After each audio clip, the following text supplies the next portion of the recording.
Hello, welcome to the National Consortium of Telehealth Resource Centers Telehealth Hack Series.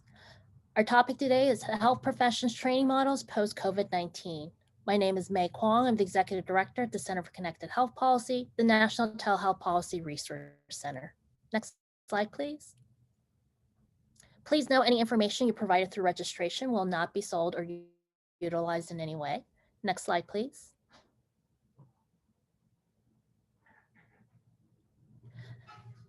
National Consortium of Telehealth Resource Centers is made up of the 14 telehealth resource centers who are funded underneath the same grant program through HRSA.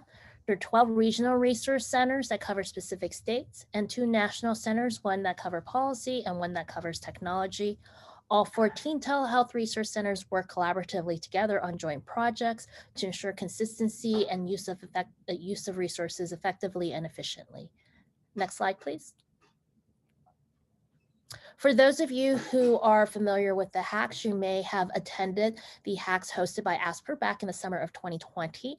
That was a definitive series of 10 different hacks. When those ended, ASPR asked that the transition over to the telehealth resource centers, and we have been putting on this series since October 2020. It will end on March 2021, so there are only a few webinars left. Next slide, please. A couple of tips and housekeeping notes for today. Please know that your phone and computer microphone has been muted. If you have a question for our panelists, please use the Q&A function. The chat function should only be used for technical assistance with Zoom. Attendees are able to adjust video sizing using Zoom sliding feature, and know that we have closed captioning for today's webinar, and you'll see that button on the toolbar. The webinar is being recorded, and the recording will be posted about 48 hours after this webinar on the Telehealth Resource Center website or on our YouTube channel. Next slide, please. A few bits of information here regarding our continuing education credits, which are available for today's webinar. This is the Uams disclosure policy. Next slide. Additional disclosures on the staff that have worked on this webinar. Next slide. Joint accreditation and credit designation statements. Next slide. In order to receive your credits, you must create a profile on the Learn on Demand website. This is associated with UAMS. If you have already created a profile because you have attended previous hack series and received CE credits, you do not need to create a new one. But if this is your first time, you will need to create a profile first. It's very simple. It is very easy to use. You just create the profile and that you'll be set for future telehealth hack CE credit opportunities. Next slide. All you would need to do is log into your Learn on Demand account, search for the topic, and then you just launch it and just follow the steps that it provides. Next slide. Please note there is a specific deadline with today's webinar. If you intend and wish to receive CE credits, you must create the evaluation by March 3rd. This is a hard and fast deadline. So once again, if you wish to receive CE credits, please complete the evaluation by March 3rd on the Learn on Demand website. Next slide, please. Again, just another reminder about that. Next slide. For today's agenda, you're in for a treat. We're going to hear from a wonderful panel of speakers. Next slide. And our session will be facilitated by, for a lot of you who have attended previous hacks, you might be familiar with him, Dr. Christian Reimers. Dr. Reimers is the Chief of Population Health and Director of Graduate Medical Education at the Family Health Centers of San Diego. It's a large FQHC that serves nearly 200,000 medically underserved individuals throughout San Diego County. He's board certified in internal medicine, infectious diseases, and addiction medicine, and is particularly interested in HIV, HBV, HCV, and service of medically underserved immigrant and refugee populations. So I will now turn it over to our facilitator, Dr. Reimers. Thank you so much, May. And as you showed on that previous slide, we can go to the next slide, actually, thank you. We have a great lineup of 3 speakers. We're going to start with Scott Shipman, who's going to give us really kind of a nice high-level overview of what's been going on at the AAMC. And then we'll have 2 really great institutional perspectives on how we've been dealing with medical education in the time of COVID. So I'm going to start by introducing Scott. He's the Director of Clinical Innovations and Director of Primary Care Initiatives at the AAMC, the American Association of American Medical Colleges, where he promotes emerging high-value ambulatory care models and supports efforts to critically assess and scale effective telehealth innovations within teaching health systems. He's a general pediatrician and health services researcher by training and maintains an active faculty role at the Dartmouth Hitchcock Health Center. So Scott, over to you. Thanks very much. We can go ahead and go to the next slide. It's a pleasure to be here today.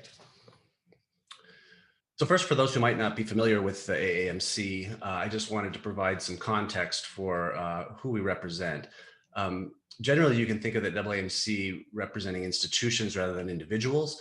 That includes all MD granting medical schools in the US, as well as Canadian accredited schools, around 400 teaching hospitals and VA medical centers across the country, and roughly 80 academic and professional societies. Within the organization, there are many groups that do, in fact, support individuals across academic medicine. Overall, our reach is fairly broad within the academic sphere. Next slide, please. In 2019, we conducted a survey of education deans in undergraduate medical schools, asking a series of questions about telehealth education at the UME level. In fact, that paper has just been published. I could have put the citation here. If anyone wants that citation, please feel free to reach out to me in the Q&A, and I can paste that in there later. But as of 2019, that is pre-pandemic, obviously, just about half, but 56% specifically, of medical schools claimed that they had some telehealth training in place. Next slide. Then the pandemic hit, and this slide shows you what everyone in the country has seen, just specific to faculty practices across about 90 academic health systems that participate in the CPSC data resource that's owned by the AAMC and Vizient.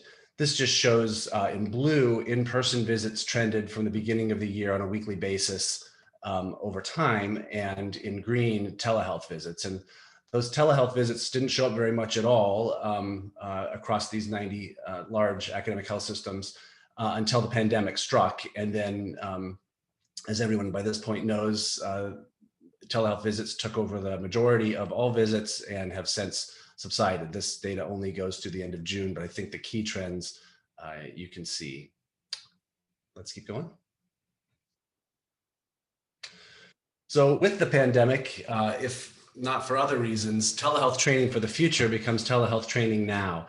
Fortunately, the AAMC was a little bit ahead of the curve as it relates to recognizing the need for telehealth training, and assembled a group in 2018 to help us to establish telehealth competencies across the continuum of medical training. And that's what I want to talk about for most of the rest of my talk here. Let's go to the next slide.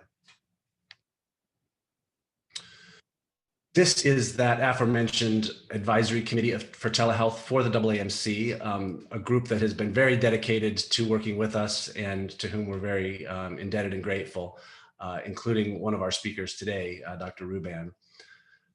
This is the group that we worked closely with over about 2 years to establish the competencies. Next slide, please. In developing the competencies, I wanted to provide some context for how we do it and what they're intended to achieve. So first of all, it's important to point out that these are tiered based on the level of the learner. The competencies include a specific focus for undergraduate medical education or graduating students, graduating residents, and attending physicians or faculty. They're intended to be applicable to all physicians, regardless of specialty and regardless of setting. That makes them somewhat generic in some cases, but the intent is that specific settings and specific specialties can then customize the competencies as appropriate for those settings and clinical specialties. The competencies integrate and build from existing milestones, EPAs, and other competencies. It's a process that engages a diverse set of stakeholders throughout the development, as I'll tell you on the next slide.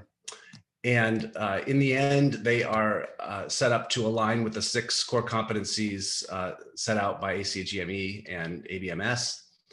And they are built on a continuous enhancement model. It's not expected that these are one and done, but that they will be updated and modified over time as warranted. Next slide. here's the long road to creating these consensus telehealth competencies. We started off with the advisory committee specifically seeking to identify a consensus on what are the distinct skills for a clinician in telehealth. That paper was published in Telemedicine and eHealth in the last several months, and the citation is here at the bottom for that. That process took, I think, about 7 rounds of review of the whole committee to identify, consolidate, and agree upon those skills. Then the process of translating skills into competencies took place with the committee, specifically with the help of our medical education colleagues, the AAMC, and through some medical education experts who were added to the committee at that point. Once the initial draft competencies were done, we sought widespread external stakeholder feedback through both focus groups and surveys, and had 2 rounds of those surveys of the competencies to seek feedback. Got well over 200 individual comments or sets of comments back on the competencies in that process. And then the final review, report writing, and then, as I mentioned before, review and refresh on a 3 to 4 to 5 year basis. Next slide.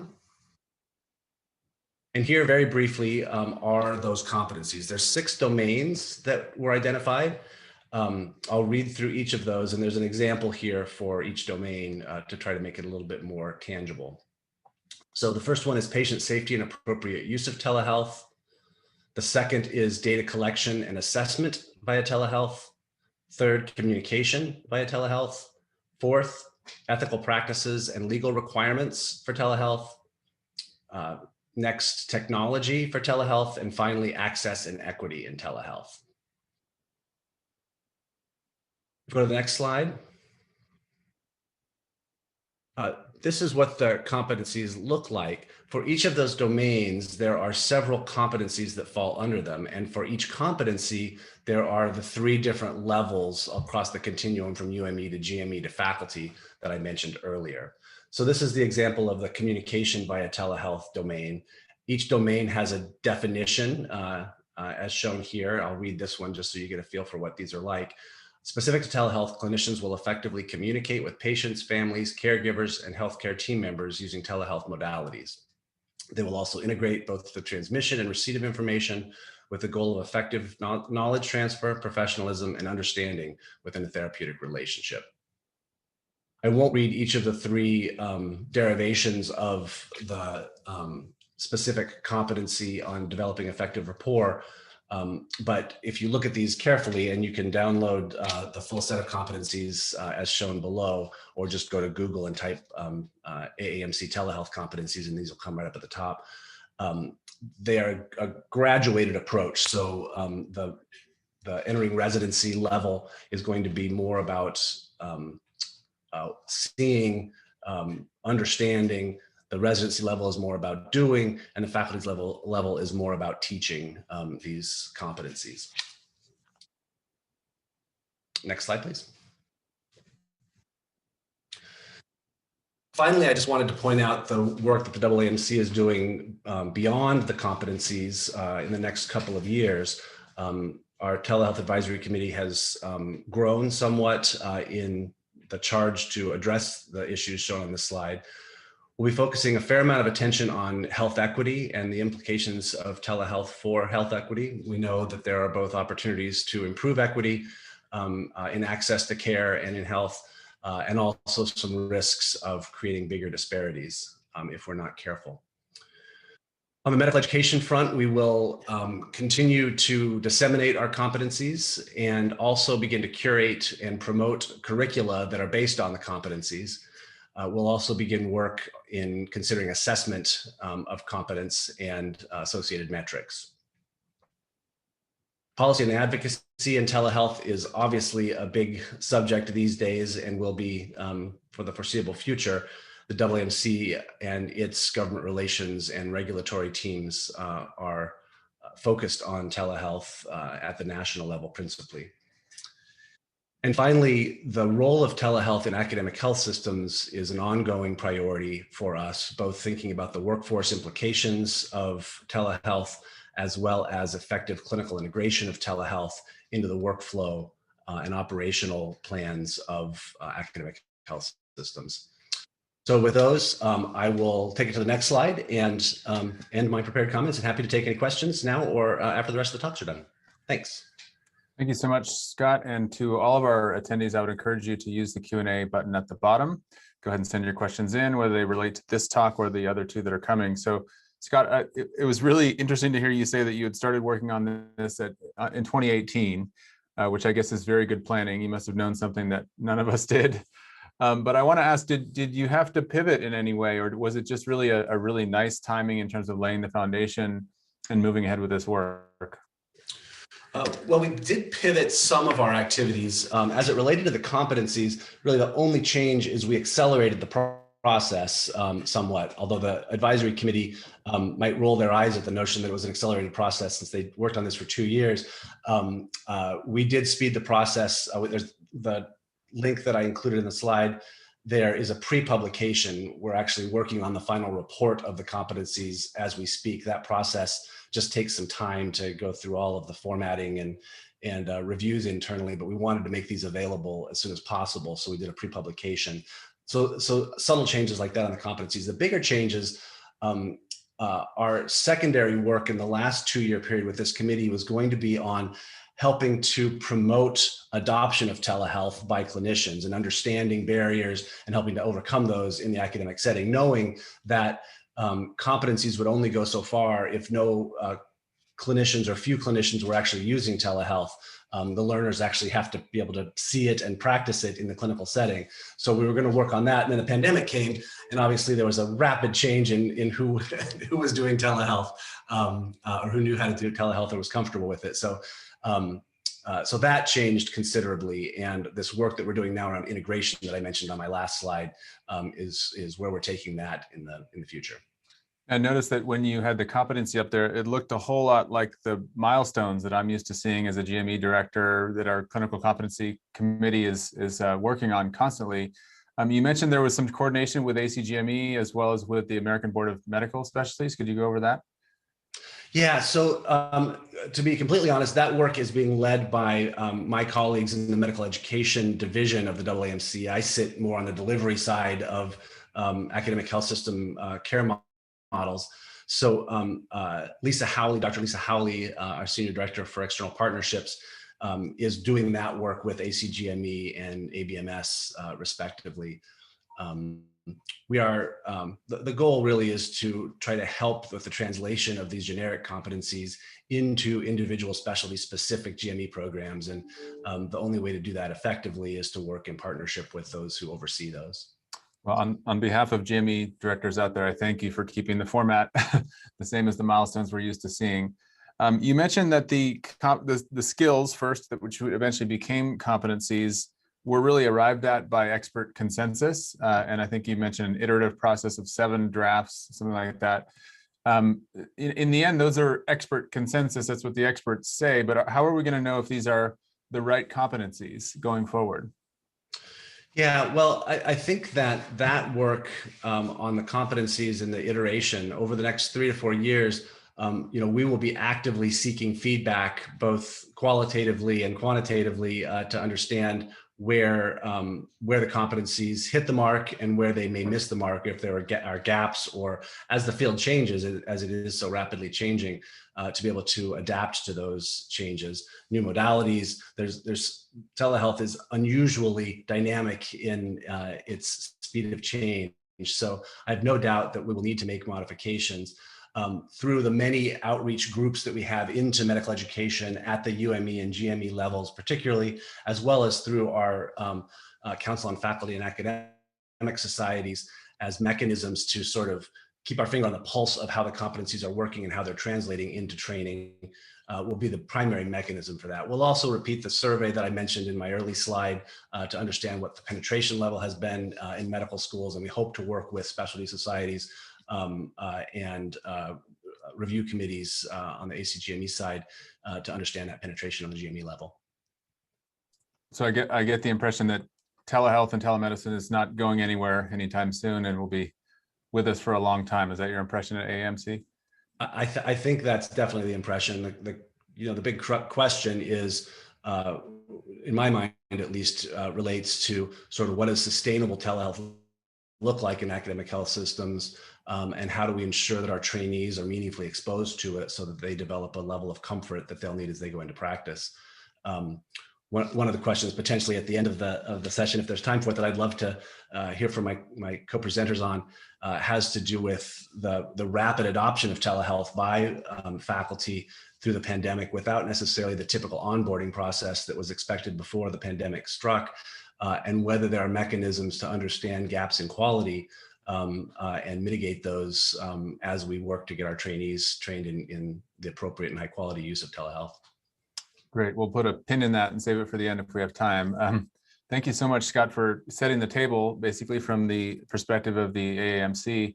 We're going to spend the rest of our time with two really nice institutional examples. And so it's my pleasure to introduce Kathryn Neill, who is the Associate Provost for Academics and Director of Interprofessional Administrative and Curricular Affairs for the University of Arkansas for Medical Sciences. You'll see it as UAMS on a lot of her slides. She's also Associate Professor for Pharmacy Practice. She received her Doctor of Pharmacy degree in 2000, followed by a fellowship in neuropharmacology. And she currently chairs a team of more than 40 faculty who are designing, delivering, and assessing a campus-wide interprofessional graduation requirement for almost 3,000 students in 73 degree programs. So Kathryn, over to you. Thank you, Christian, and thank you so much for the opportunity to be here and participate on this panel this afternoon. Next slide. So the example I'm going to give is how we have integrated telehealth within our existing interprofessional education curriculum framework. So I want to touch on how these telehealth competencies overlap and align with interprofessional competency development, our institutional approach to integration of telehealth education, practice, and research within that framework, and then some of the successes and continued opportunities that we anticipate post-COVID. Next slide. So before I can really talk about where we've embedded telehealth, I need to give you just a bit of background on our interprofessional curriculum framework at UAMS. So we implemented this framework in the fall of 2015. So all matriculates fall 2015 and forward have the interprofessional curriculum as a graduation requirement. Our foundation for the interprofessional curriculum is the quadruple aim. So to improve patient experience and outcomes of care, improve population health, reduce cost of care, and then improve provider satisfaction and wellness. And this is the way that we bring activities into our curriculum. Our interprofessional competencies are balanced against the interprofessional education collaborative core competencies, and I'll show you those in just a moment. But across our curriculum framework, the way that we've designed our program at UAMS is we have a 3-phase longitudinal framework that is aligned with the professional training development. So we have students in degree paths anywhere from 10 months in length to 5 years in length. But regardless of the length of the program, you can define a student at the novice level, at the intermediate level, or the advanced level nearing completion of that degree. And this is the way that we bring them into these activities. Novice activities are the exposure activities that we have. We have 2 activities, an introductory workshop, where we talk about cross-threaded themes that apply to all of our disciplines, things like the quadruple aim, the interprofessional core domains, patient and family-centered care, health literacy, social determinants of health, and so on and so forth. Then we begin to bring content-specific information in and exposure bridge activities. So these might be things like immunization awareness, cancer information, telehealth, but begin to enrich those conversations with a little bit of content specifics and then thinking about how different professions have a role in terms of those health goals or outcomes. In the intermediate level, we have immersion phase activities, 2 primary activities. One is our quadruple aim project proposal, where teams of interprofessional students come together and in essence create a mini grant proposal, about a 3-page grant proposal in a 4-hour workshop. We have a variety of interprofessional simulations that involve high fidelity mannequins, standardized patient interactions, culinary medicine simulations, and then a number of telehealth particular activities I'll go over in more detail in a few minutes. And then as students are nearing completion of their degree program, we have competence or advanced activities. We have a summary workshop that is a case-based workshop that can occur either in a paper format with an action plan development, or similar to an OSCE type scenario with a standardized patient interaction and a subjective and objective checklist for that interaction and plan. In practice activity, this is where students are actually working out in interprofessional teams and clinics, on rounds at some of our service learning or health fair events. And then our activity number 7, we call it the pay it forward activity, where students are stepping into the role of educator.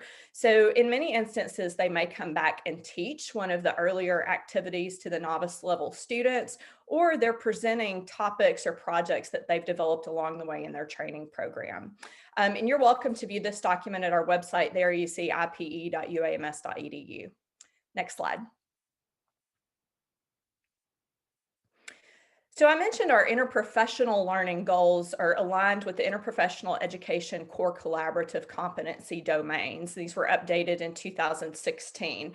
And I know there's a lot of information on this slide, but I just want to illustrate to you the way that we align those interprofessional learning outcomes across our curriculum framework. So you see the 3 sections here: novice level outcomes, intermediate level outcomes, and advanced level outcomes. So there are 39 individual competency outcomes for interprofessional education and practice. And those are across 4 domains or 4 competencies that are defined here if you see these bolded sections. So values and ethics for interprofessional practice, roles and responsibilities, where are our roles overlapping and where are they discrete, effective interprofessional communication, and we expand that communication to include patients and families as well. And then teams and teamwork. How do we put it all together? How do we build teams effectively and appropriately to meet our health outcome goals?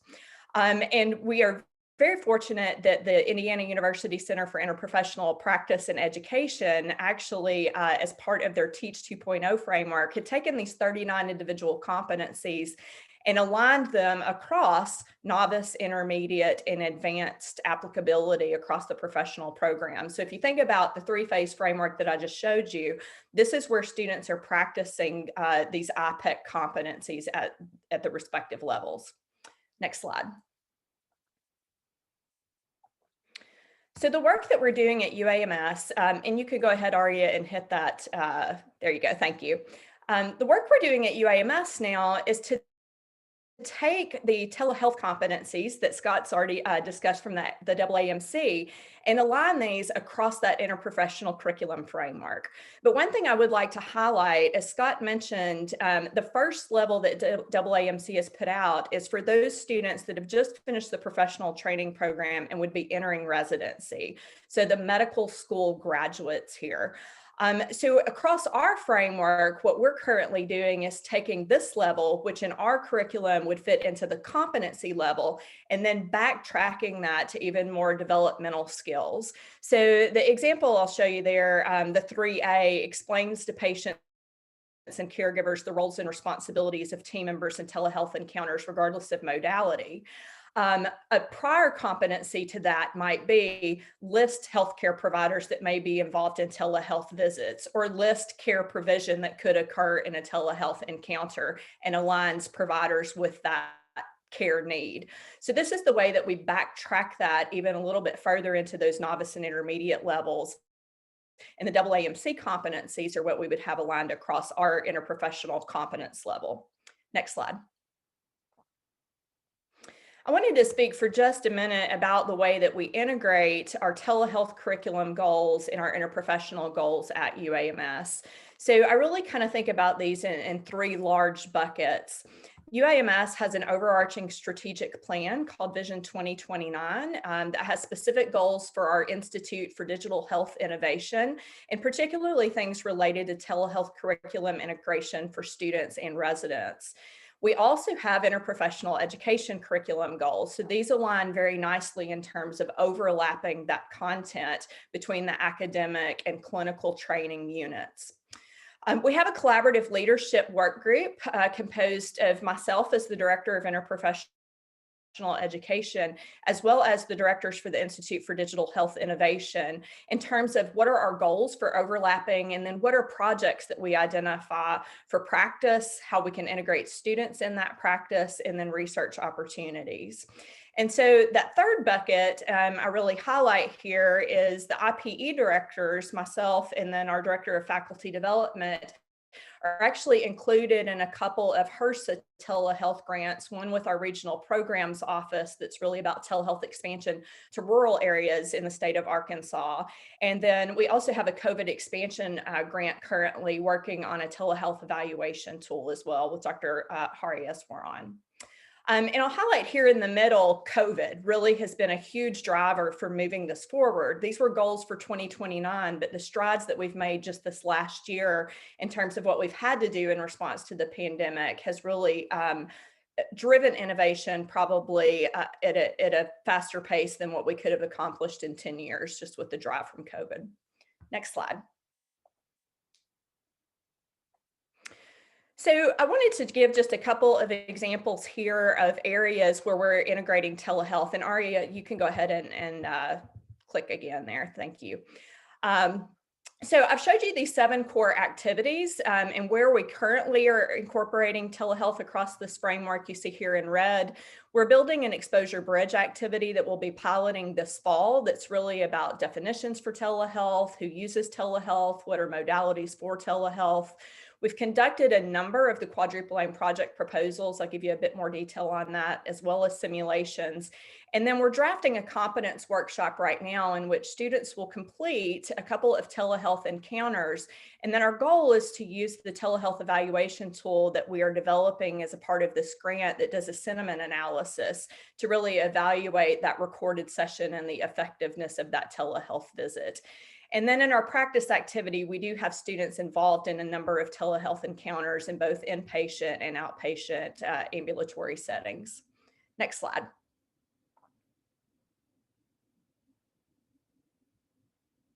Okay. So a few examples of simulations that we're doing, a 1-800-COVID hotline call center. We established a hotline call center within 24 hours of the first positive patient for COVID in the state of Arkansas. And we developed a simulation to train students to be able to do that telephone encounter, the screening process and referral for testing. We adapted this as well for a contact tracing call center process. These can be done as telephone visits or as virtual visits using a web-based platform. We have a haunted house assessment. This does not involve a standardized participant. This is a mocked up video of a patient's home in which students review the video and then construct an action plan for follow-up. We have a telehealth interprofessional clinic simulation where an interprofessional team is put together by a case manager, and then they have the opportunity to recognize if they need to bring another provider into the mix. And the particular goal for this one is to recognize that they need to do a dental referral. We have an adverse event reporting simulation, and this one is actually related to an error that occurs due to a breakdown in communication with COVID restrictions. And then a culinary medicine cooking simulation where we can actually deliver boxes of prepared ingredients and then host a cooking activity with students in their homes or patients in their homes. Next slide. One thing I did want to just mention about the way that we set these simulations up are doing them as large groups versus small groups. You see the breakdown there, our hotline call center, our contact tracing center, and then our haunted house. We do as large groups, up to 20 students on Zoom platform simulations. And what we do for the first 2 there is the whole group gets to plan what the activity might be to prepare for the case, to prepare for the interaction.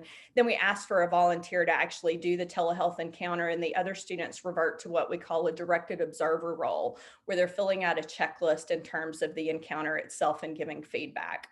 In the small group simulations, each participant involved in that simulation has a specific role in the interaction with the standardized participant. Next slide. Our Quadrupline project proposal I mentioned, we've hosted 2 workshops here. These are 4-hour workshops in which students complete a maximum of 3-page written summary with specific guidelines to address in terms of the grant goals.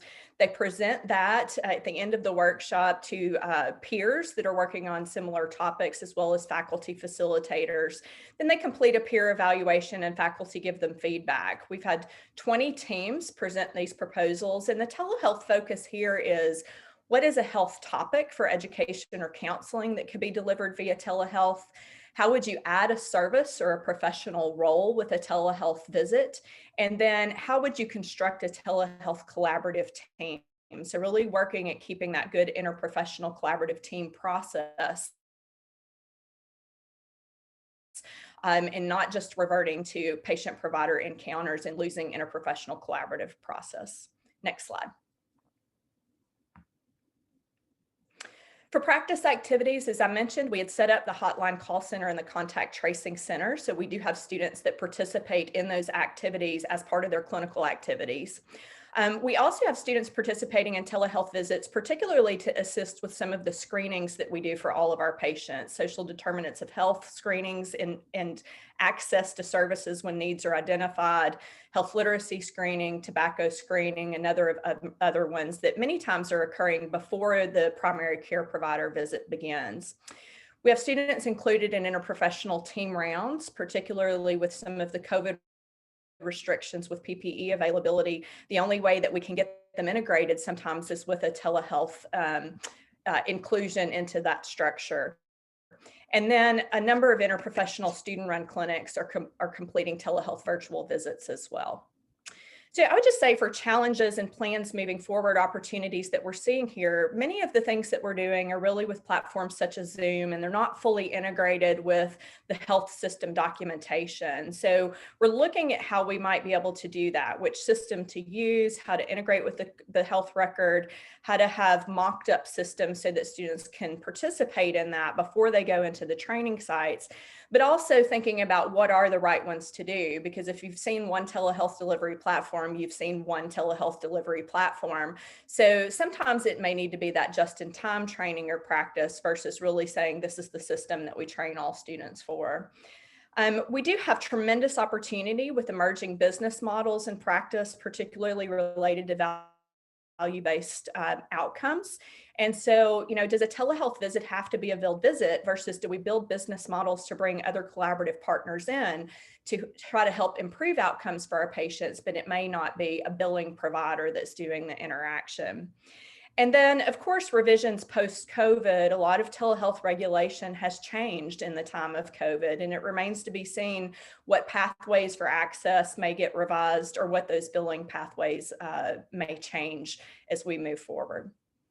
So with that, that concludes the information that I have for you, and I'd be happy to take questions.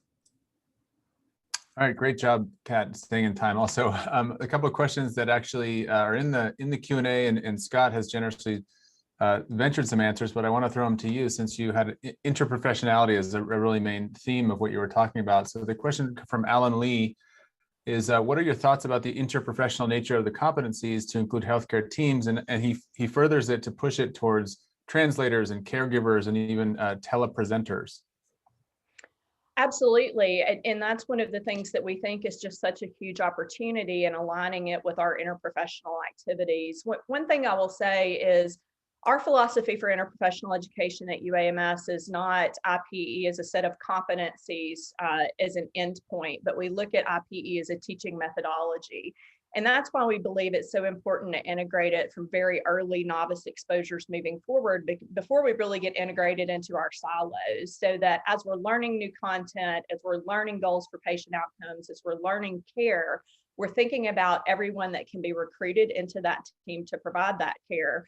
Because if we're thinking about it very early on, it gives us the best opportunity to really build those efficient, highly functioning teams.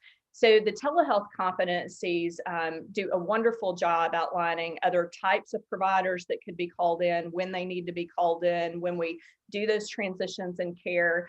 And I think really where we have opportunity is thinking about, are those handoffs in terms of provider-patient interaction, next provider-patient interaction, and how do we help improve some of those gaps that occur where providers aren't fully aware of those conversations that are occurring with the patient in terms of the overall plan and what the patient's exposed to overall across disciplines.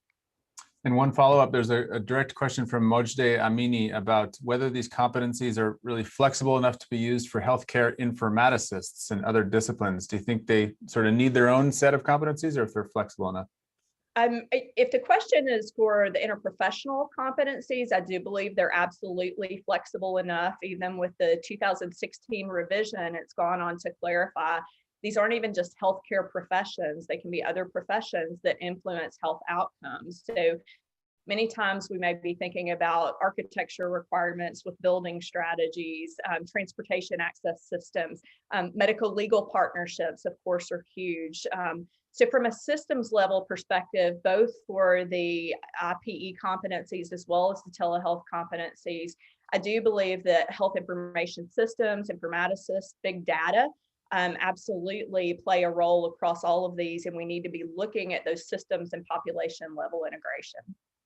Okay, great. We are right on time. Thank you so much, Kat, for that presentation, and please stick around for the end. It's my pleasure to introduce our third speaker, Kathryn Rheuban.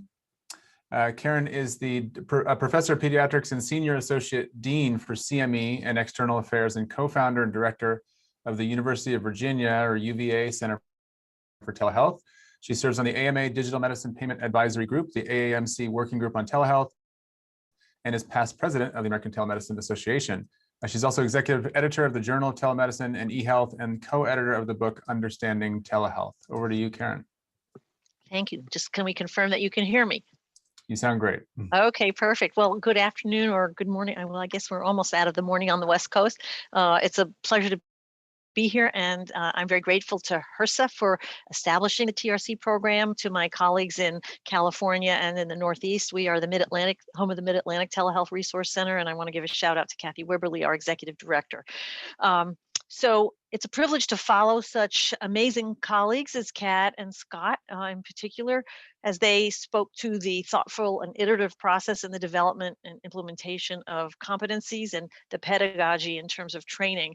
I'd like to speak a little bit more about how, as a health system, we had to scale rapidly, and we are still a work in progress. And I want to reassure many systems across the country that this is still a work in progress, and we all learn from one another. And to Kat's comment, you've seen one platform. That is true, but hopefully we can train providers across all the disciplines in the appropriate use of telehealth, and then tailor to the specific platforms that a health system has adopted. So next slide, please.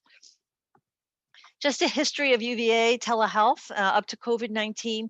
We primarily offered specialty consults and follow-up visits with participation by every service line, which meant about 350 participating providers and around 20,000 services per year, which we could control easily. We had very limited primary care telemedicine. We also offered e-consults, had a tele-ICU program, remote patient monitoring for selected patient populations, a special pathogens telemedicine program we call ISOCOMS, which was developed during the initial Ebola outbreaks. And we offered telehealth training for external trainees since 2012, and then for our own trainees, the limited number of providers who were participating in the various telehealth programs. And then also, of course, Project Echo, and then UVA CME developed our Telehealth Village online training platform, which has also been an iterative process. But at UVA, telehealth and telemedicine is managed centrally, deployed across the enterprise, and then closely linked to our research, education, and outreach missions. Next slide, please. So our primary partners were facility-based partners, as you can imagine, pre-COVID-19, in part because of the statutory and regulatory requirements in terms of payment. So we connected primarily with community hospitals, FQHCs, free clinics, community service boards, which are state mental health clinics, medical practice sites, Virginia Department of Health sites, correctional facilities, programs for all-inclusive services for the elderly, dialysis, assisted living, skilled nursing, rehab, schools, and we had international collaborations as well, but almost always facility-based. And so we trained at the facility level as well, our partners, and as well, obviously, our own providers who were participating in our program. Next, please. So in 2019, somewhat ironic, we underwent a strategic planning process, and in particular because we were transitioning to a new institutional strategic plan and all new institutional leaders as well. And our goals in our strategic plan included improving patient access to care, expanding telehealth contracts with facilities, developing our own direct-to-consumer capability, which we had not invested in because we were providing specialty care services, primarily facility-based, improving our own and our referring provider engagement. In that role, we wanted to expand e-consults, expand access to telemedicine services, and expand training for all of our providers and community providers as well. Expand chronic disease management through remote monitoring tools, and improve transfer management and care coordination, which meant expanding ED, hospital, and ICU partnerships, and expand post-acute services. So these were all part of our plan that we were ready to implement, especially with new leadership and a new EVP for health sciences who arrived in mid-February 2020. Okay, so you can just imagine what he had to face. So next slide. Okay, so who led the digital transformation of your company, our company? It wasn't really the CEO, it wasn't the CTO, it was COVID-19, and that pushed us all and spurred us all into action. And we had to, build systems and do a lot of work. And so, next slide, let me share what we had to do and what were our goals. So our telehealth efforts were accelerated exponentially by COVID-19. Our goal being to advance pandemic-related solutions above and beyond our telemedicine strategic plan across inpatient, outpatient, and post-acute settings. And I'm sure this is very, very familiar to many of you who are listening today. How do you scale for a system? That required improving access and triage and better manage patient care. We wanted to reduce patient and provider exposure and conserve PPE, backfill both primary care and specialty visits virtually, which were not being accomplished with in-person services. We accelerated the opening of our new bed tower and deployed broadly our ISACOMS model in more than 100 rooms in the new bed tower, in our emergency department, and in other settings. And then expand training both internally and externally to meet the demand. So that meant with community partners as well as our own. So a massive scaling of multiple different efforts educationally and clinically. Next, please. So how did we do this? Far from perfect, let me just say. If we had to do it over again and we could do it in a thoughtful iterative process, it might have been done a whole lot differently, but we had to do it, and we, like others, scaled massively. So we developed workflows to enable the transition of in-clinic visits to virtual visits, including GME workflows. Again, I mentioned we expanded our ISACOM special pathogens programs, so we had to train our nurses and other providers and unit assistants in terms of how we manage these technologies in the isolation rooms. We developed expanded remote patient monitoring solution for quarantine patients and for those with chronic illness who needed to be monitored to avoid exposure and to get better outcomes. We developed a new virtual urgent care program and service. And I will say, especially to the question about informatics that was posed by a prior questioner, we have incorporated in many training programs telehealth, and we have an informatics fellowship. And last year in 2020, our informatics fellow happened to be an emergency medicine physician. And so it was perfect to have him on telemedicine, rotating with us to help us build and scale our virtual urgent care program. We also expanded long-term care facility relationships, but critical dependencies for all of this was provider training, other training modules, and streamlining contracting for. So we also had to train our attorneys as well in some of the new roles and responsibilities and policies related to COVID-19. Next, please. So it wasn't all hands on deck approach. We had to engage health IT all the more so than we had previously, to include an expansion of our enterprise WebEx agreements and Epic transformation and the creation of a MyChart enabled web RTC platform. We are, again, an Epic shop, and we still are going through iterative changes in terms of the platform that we have selected, and we'll have to have new training modules once we sign the contract and move forward with that. We also had to deploy hardware in clinics to support video teleconferencing, which we had not previously done. We had telemedicine capability in many locations, but not at every clinic setting previously. So again, training of clinic personnel, training. We brought our engineers out into all the clinic settings. We had to engage and train our scheduling teams to ensure all visits were integrated with Epic scheduling templates, and our billing and compliance team had to be engaged to include tracking changes in payment policies. And then we had to make sure that our providers understood those changes in payment policies, which I'll also speak to, because even still, there are changes happening on what seems like a day-to-day or monthly basis. Next, please.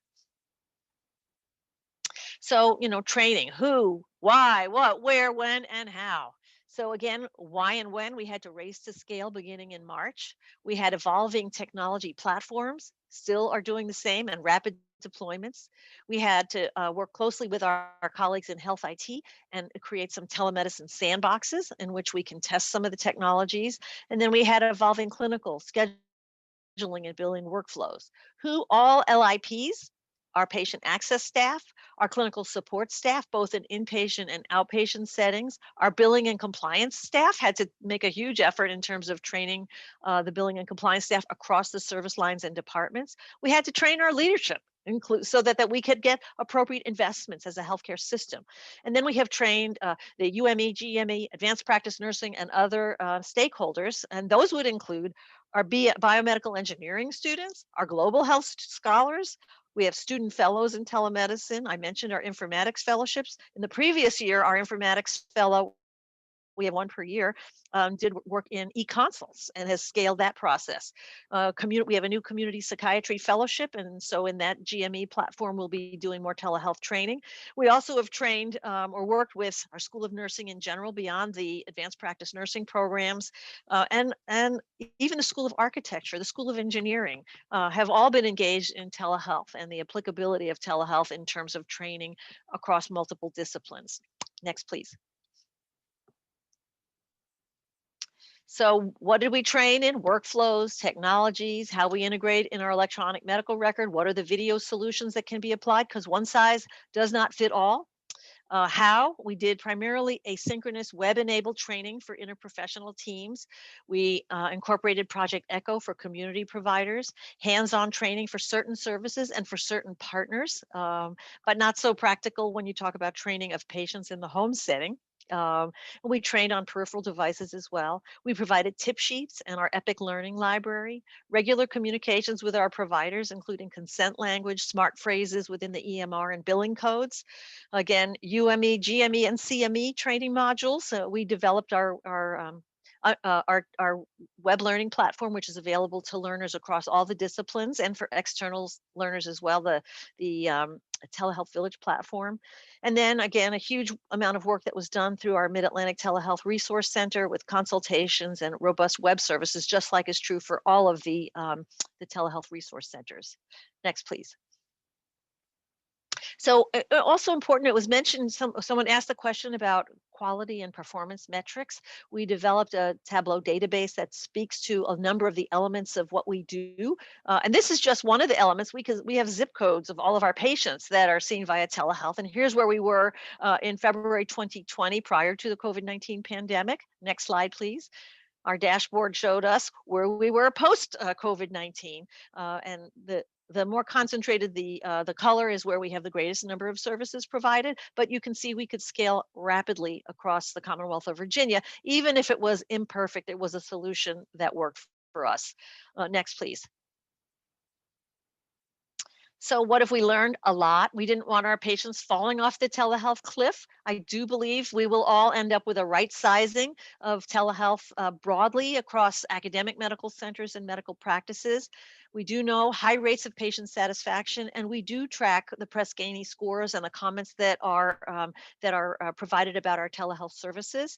I know that we will endure for sure. The genie's out of the bottle, and so where that goes, what right size telehealth will be, will also depend on how we advance public policy and how we maintain affirmative changes in public policies. And again, how important, you've heard from the other speakers, are training across systems of care and across the health professions continuum. Training is absolutely requisite. So I think that's the end of mine. Let's see, is there another one next? Let's see. Oh, that's it. So thank you, Karen. That was fantastic. And we have just a couple minutes for questions if everyone could come back on camera. So the first one to you, Karen, I think we all know that learners are very different, especially younger digital native learners versus old curmudgeon-y faculty. And so the question from Julie Rosoff-Williams comes about post-service education, or CME. Do you have guidance for supporting the clinical skills and competency in the workplace setting with the target audience of clinicians who have finished their training? So we offer, our Telehealth Village platform is one platform that we offer, but that's not hands-on training. We do offer hands-on training, which of course is limited post-COVID-19, but we have some ability to provide some simulations remotely. And we do provide CME continuing. We're joint accredited, just like the University of Arkansas is, so that we can offer training across 8 different disciplines of the healthcare professions. And we do have in our Telehealth Village platform, we have video enabled capabilities and some very cool videos actually and the resource centers have done a lot of work, and we've done Project Echo training as well. Great. A question for you, Scott, that Rhonda Warren asks about expectations for providers regarding troubleshooting, a little bit outside of what you learn in medical school. Are there expectations or competencies for assisting patients in using the technology? Yes, so the competencies do cover the need for clinicians to have a reasonable level of troubleshooting skill, both for themselves as well as for guiding patients. There's a fine line between having basic skills and knowing who to go to when you're having real challenges as it relates to the technology. And the competencies do aim to cover that. I think it's domain 5 speaks to the technology and telehealth. And it looks like Karen might have a comment as well.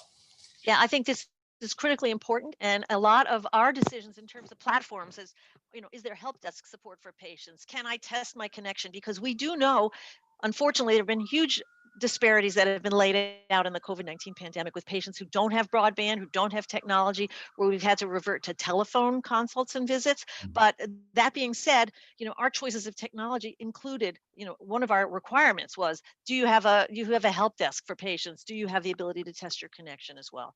Very important question. Great. And Kat, over to you. A question from Ann Gaffney about how do you measure diagnostic quality in your learners, including failure to diagnose or delay of diagnose when somebody has to transfer it over to in-person care, such as the ER. Are you able to measure that? Well, I think it would depend on the scenarios that we've set up. So if it were an OSCE type scenario, of course, you're going to have a very structured expectation and checklist. Just as I mentioned, the goal for one of our scenarios is to understand you need a dental referral. So if that step is not completed in whatever form or fashion it is to set up an appointment or bring the provider into the interaction, then they haven't met the goal for that. So I would say for learning scenarios, it's going to be very similar. There's going to be some clue there that is going to be, it's got to have an escalation in care. You're not able to get the information and assessment that you need with the telehealth encounter, and you're going to need to escalate. And so it really just depends on the way that the case is built. Great. And I just have 1 minute left, and I'm going to give you an impossible question, Karen. So get ready.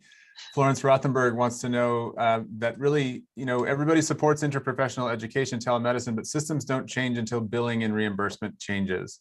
So how is billing and reimbursement changing to reflect what we think are necessary changes to the practice of medicine? Well, I think we all need to advocate for that in the work that we do. I want to call out the advocacy work that the AAMC has done, the American Medical Association has done. We absolutely need to change policies, change regulations. Independent practice for advanced practice nurses has been a change that we have seen in our state over the past couple of years. And fortunately, those practitioners can bill for services. So we want to see the continuation and advancement in the public policies. We know that the Medicare waivers included any eligible Medicare practitioners. So I think we need to work together as academic medical centers and as the House of Medicine and Nursing to advance those policies. And Scott? Just briefly, I would add that both the last 2 questions to me speak for a real need and opportunity for research around telemedicine and funding to support that research that's necessary at a federal level. Understanding quality implications of telehealth is paramount to moving reimbursement policies. So just a shout out for the need for advocacy around research funding for telehealth as well. Great. I hope someone from the NIH is listening. Well, it's been a great hour. Thank you so much, Karen, and Kathryn, and Scott, for your input and your expertise. I'm going to throw it over to May to close our session out and talk about our next one. Thank you, Dr. Ramers, and thank you also to our wonderful panelists today. So our upcoming sessions will take place in March. On March 10th, we will be talking about rehabilitation services and early intervention. And then our final hack will be on behavioral health services and early intervention on March 24th. There will be registration information available on the National Consortium Telehealth Resource Center website. Next slide, please. And once again, we just want to say thank you. You will be receiving an evaluation. It would really help us out if you will fill that out. Again, if you are interested in CE credits, your deadline to fill out the evaluation form is March 3rd. So you need to remember that date, March 3rd, if you hope to get CE credits. Once again, thank you to our panelists. Thank you to Dr. Ramers for your facilitation. And thank you to each and one of you for attending this session. Have a great day.